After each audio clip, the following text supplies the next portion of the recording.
let's talk about graphics for a second. Because for some reason, a lot of the biggest game developers right now seem to think that the best and only way to sell a bajillion copies of a game is through really great graphics.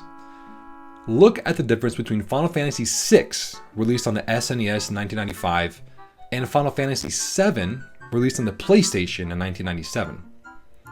Now let's do The Legend of Zelda Link's Awakening in 1993, released on the Game Boy, and The Legend of Zelda Ocarina of Time, released on the N64 in 1998. Or how about Metal Gear Solid 2, released for computers in 1990, and now Metal Gear Solid, released for PlayStation in 1998. Now these are graphics upgrades. Now consider this: God of War for PS4 and PS5. Or Last of Us for PS4 and PS5. Spider-Man, on and on. I think we're kind of at a place where we've had excellent graphics for a while, and they're not going to make any more huge jumps anytime soon. Even tiny jumps are unusual. I have to admit, for me, amazing graphics don't really inspire me much anymore. I know that wherever console I buy my games on, the graphics will look pretty much the same, except on Switch. Come on, Nintendo.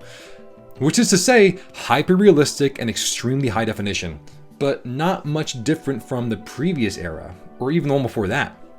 Especially not when compared to previous graphic jumps of the 90s.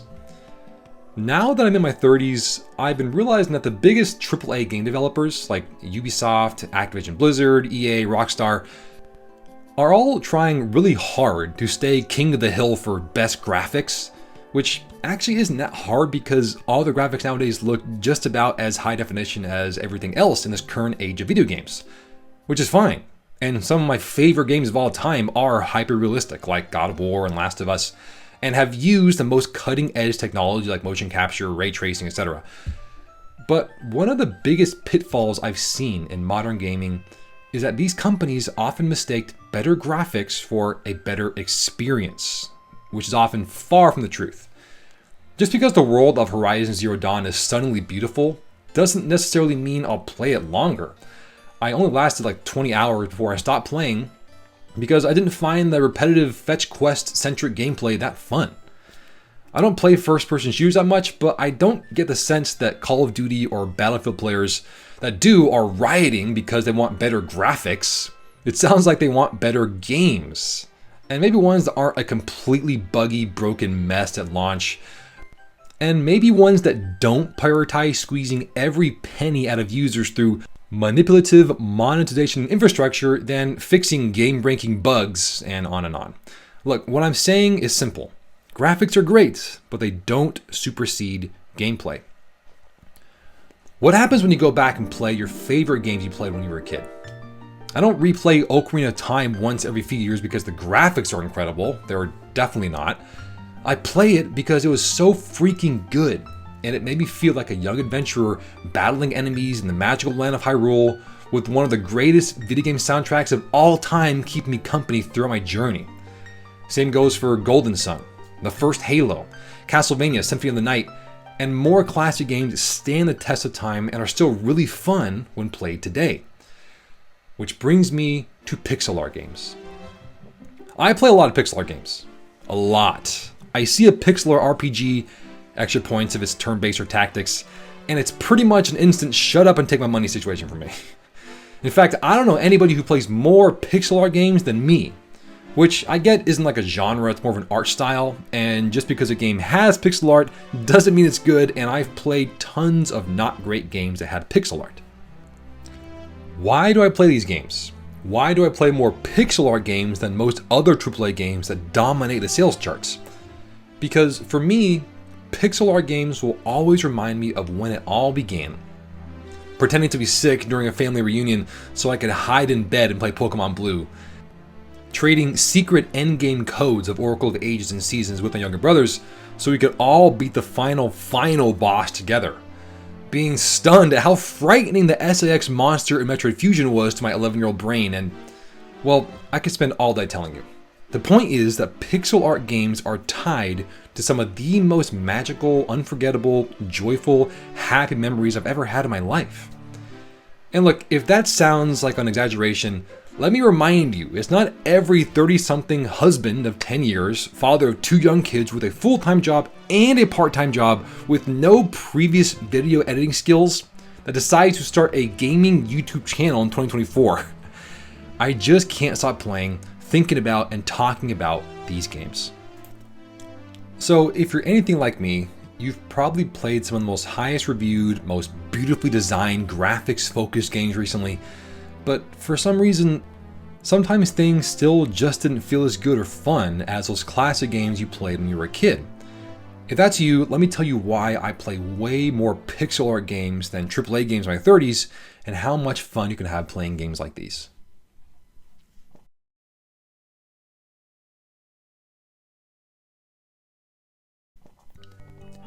The first golden age of pixel art was in the 90s, being the easiest to design art style for all the technical limitations of classic consoles.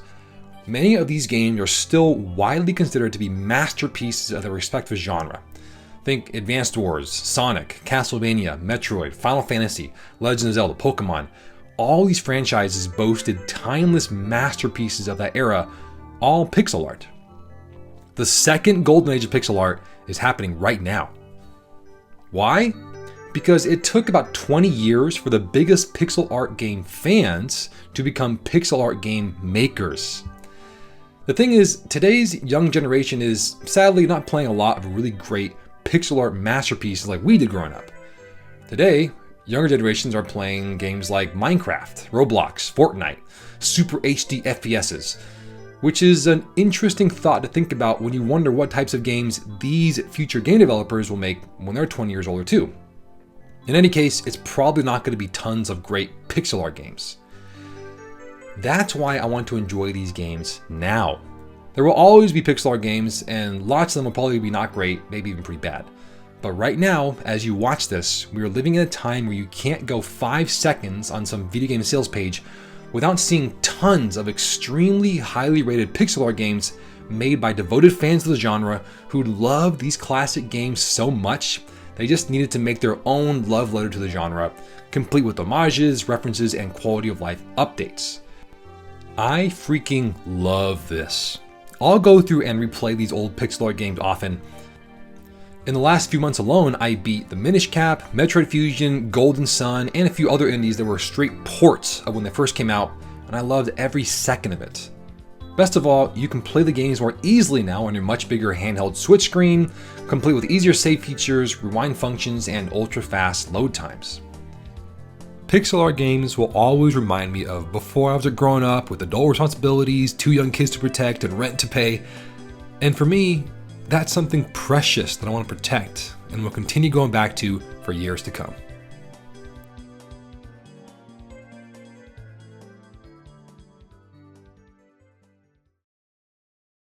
I have to admit something that might make me lose some points with the intense gamer crowd. I don't really play open world games anymore. Look, I've loved a lot of these games, putting hundreds of hours into The Witcher 3, Persona 5, Breath of the Wild, Spider-Man, and more. But that was mostly my 20s before I had kids, when I had time to spend an hour just walking around exploring. Now, an hour walking around in some massive open world game where I accomplish nothing of substance, don't progress the story, or don't make measurable progress towards seeing the credits roll, that usually feels like wasted time. And I usually feel more annoyed that that was how I spent one of my precious gaming hours that week. I just don't have enough time anymore. The occasional open world game will come out that I'll absolutely love. Like, I was waking up at 5 a.m. every day before my 2-year-old would wake up to play Elden Ring and Ragnarok, which was one of the few times during the day I could actually game, which I did for weeks, and it was freaking worth it because those games are incredible. But overall, I don't have a lot of time like I used to. As far as I know, there's no such thing as an open world pixel art game. Typically, pixel art games echo not just the art style of the classic 90s handheld games, but also the length and infrastructure of these older games, which is to say, linear. When you play a pixel art game, you're usually making meaningful, measurable progress towards the end, which is really nice when you're in your 30s and don't have that much game time.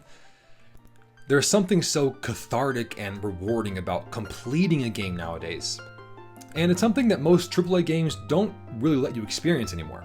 And It always feels like there's some new season, new battle pass, new DLC that makes you feel like there's more, which is great for people that have time, and I'm happy for fans that have more of their favorite games to play, but man, sometimes I just want to finish something and be done with it. Take Gravity Circuit, an excellent pixel art platformer I beat last month. This game has like 9 levels, a final boss at the end, and that's it. For about 2 weeks, I'd have a long work day, put the kids to bed, and boot it up and beat 1 level a night. It was awesome. I love the feeling of making incremental progress each night, getting better and moving closer to the end. Then I beat the final boss, and man, that thing was freaking tough, by the way. It was like straight out of FromSoft. I saw the credits roll and I felt great. Money well spent, time well spent, simple and clean and fun and done. I can move on to the next game sitting in my backlog. Pixel art games let you feel that cathartic experience, and it's rare to find that in most AAA games nowadays. Don't get me wrong, I put a lot of time into the Resident Evil 4 remake, Baldur's Gate 3, and I love so many of those huge games. But nowadays, I'm often valuing completion over the endless stream of purchasable content AAA game developers continue to tack onto their base game. For me, linear games are far more fun, and I plan to complete far more games this way with my limited gaming time, instead of sinking dozens, maybe hundreds of hours into open world games where you're often not making progress towards seeing the credits roll.